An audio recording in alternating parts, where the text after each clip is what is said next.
On how to get the most of this book. Point 1.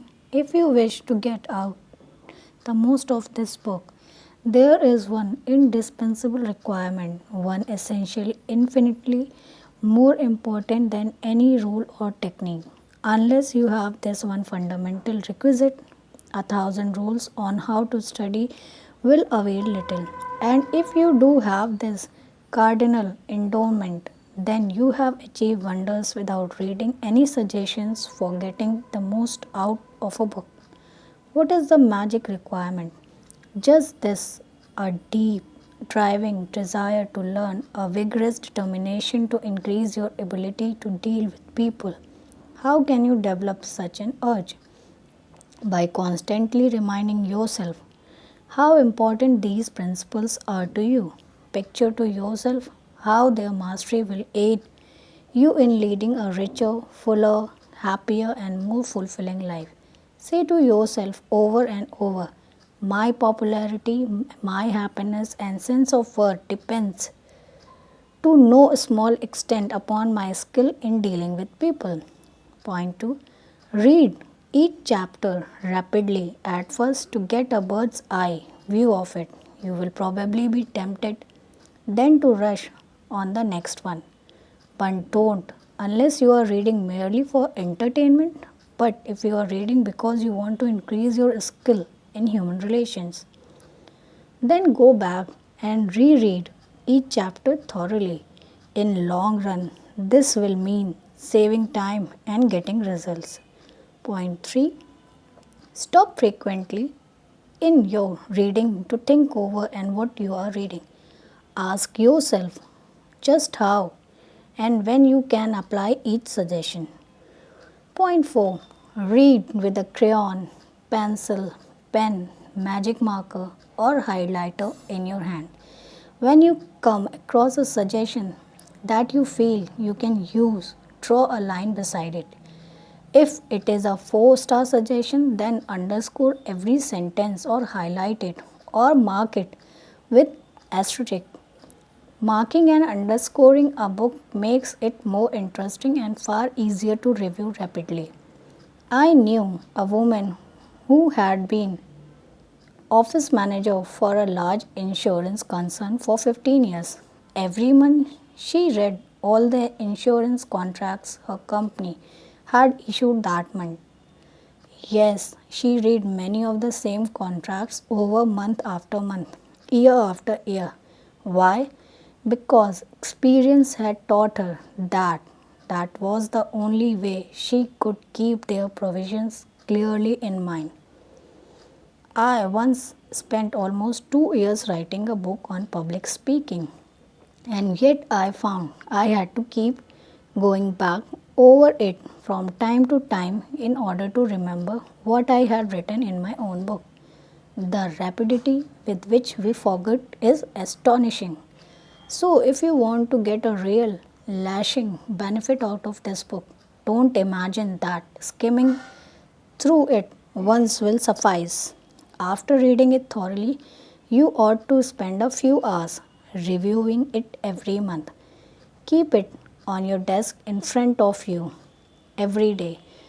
Glance through it often. Keep constantly impressing yourself with the rich possibilities for improvement that still lie in the offing.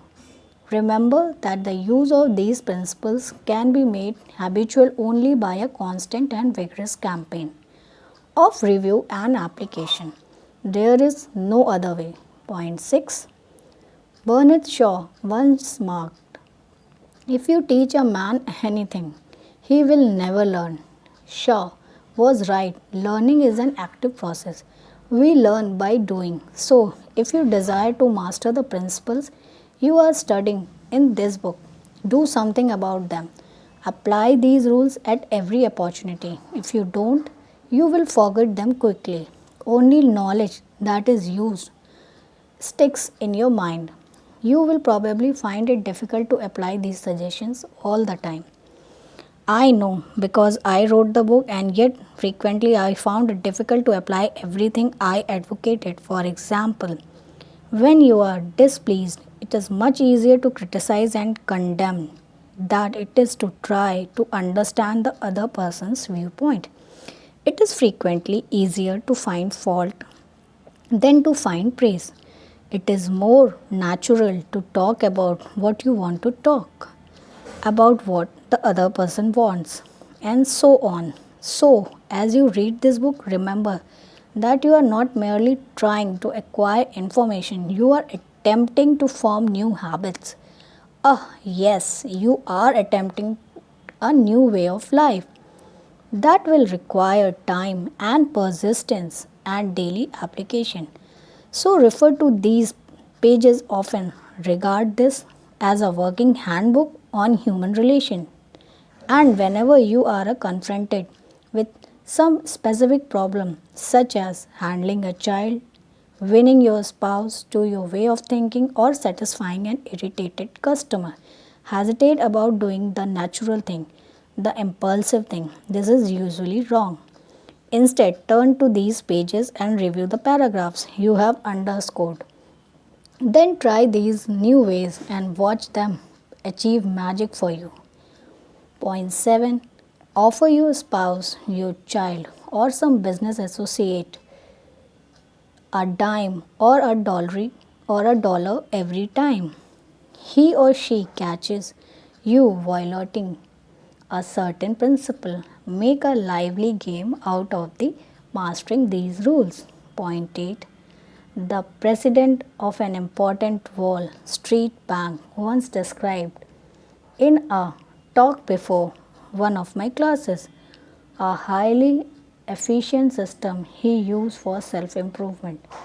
This man had little formal schooling, yet he had become one of the most important financiers in America. And he confessed that he owed most of his success to the constant application of his homemade system. This is what he does. I'll put it in his own words as accurately as I can remember. For years, I have kept an engagement book showing all the appointments I had during the day. My family never made any plans for me on Saturday night, for the family knew that I devoted a part of each Saturday evening to the illuminating process of self examination and review and appraisal. After dinner, I went off by myself, opened my engagement book, and thought over all the interviews, dis- discussions, and meetings that had taken place during the week. I asked myself, what mistake did I make that time? What did I do that was right? And in that way, could I have improved my performance? What lessons can I learn from that experience? I often found that this weekly review made me very unhappy. I was frequently astonished to my own blunders. Of course, as the years passed, these blunders became less frequent. Sometimes I was inclined to pat myself on the back a little after one of these sessions. This system of self analysis, self education continued year after year, did more of me than any other one thing I have never attempted. It helped me improve my ability to make decisions and it aided me enormously in all my contacts with people. I cannot recommend it too highly. Why not use a similar system to check upon your application of the principles discussed in this book? If you do, two things will result. First, you will find yourself engaged in an educational process that is both intriguing and priceless. Second, you will find that your ability to meet and deal with people will grow enormously. Point 9. You will find at the end of this book several blank pages on which you should record your triumphs in the application of these principles. Be specific, give names, dates, results. Keeping such a record will inspire you to great efforts, and how fascinating these entries will be when you chance upon them some evening years from now.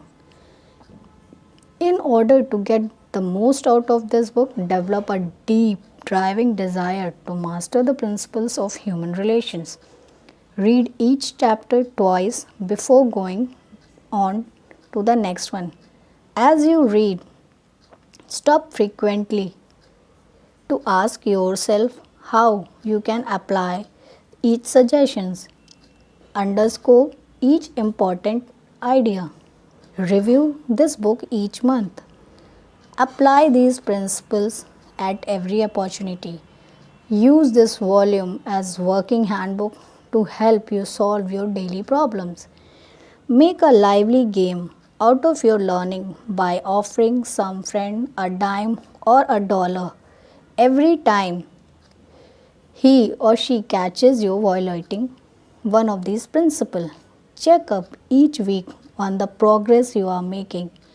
Ask yourself what mistakes you have made, what improvement, what lessons you have learned for the future. Keep notes in the back of this book showing how and when you have applied these principles.